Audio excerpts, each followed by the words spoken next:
kulum dikunyah-kunyah. Assalamualaikum semua, hahaha. Selamat datang di channel Ndeso TV.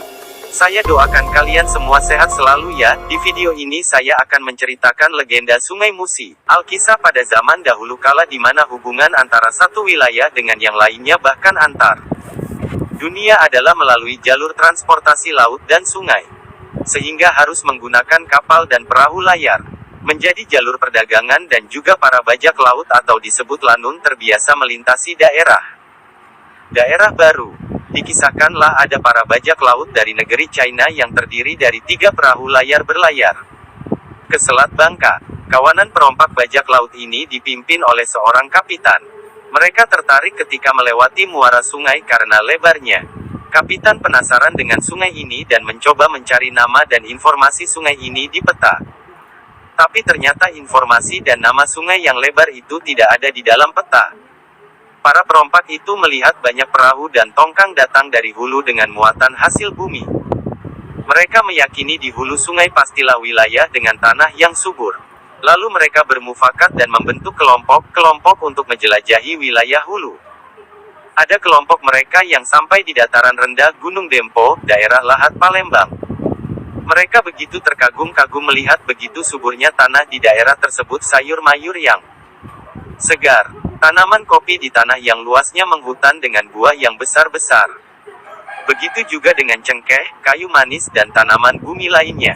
Kelompok yang lain menjelajah wilayah lain yaitu wilayah Muara Enim sekarang. Sama halnya kelompok ini juga terkagum-kagum dengan tanaman rempah-rempah yang subur dan hasil bumi berupa batu bara yang muncul di permukaan tanah daerah tersebut.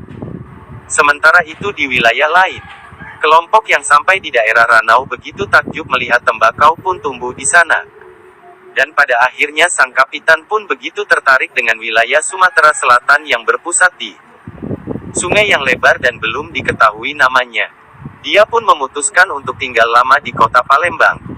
Dia memberi tanda melingkari daerah Sumatera Selatan di peta seraya berkata, "Kita sekarang berada di daerah ini. Dan ternyata daerah ini belum ada namanya di peta. Sudah kupikir kita akan menamakan daerah ini Muci."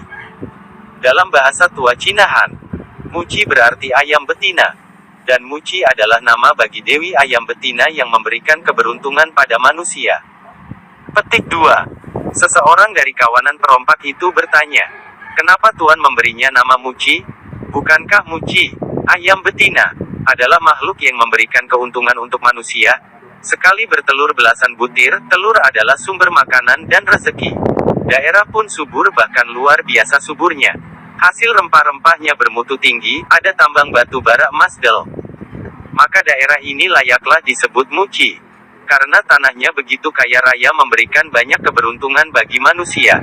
Ia pun melanjutkan dengan menjelaskan mengapa ia memilih nama Muci. Kalian ingat, penduduk di daerah ini juga memiliki sifat yang baik yang dimiliki ayam. Kaum pria daerah ini ramah, mudah menerima orang asing, dapat bergaul dengan baik dan suka menolong. Akan tetapi jangan berbuat curang atau menipu mereka. Bukankah ada 4 orang teman kita yang mati karena ditusuk penduduk DGN pisau? Petik 2. Pemimpin perompak melanjutkan pembicaraannya. "Itu salah teman kita sendiri, sudah saya perintahkan untuk berperangai baik. Daerah ini dan seluruh penduduknya akan jadi mitra dagang kita dalam jangka panjang.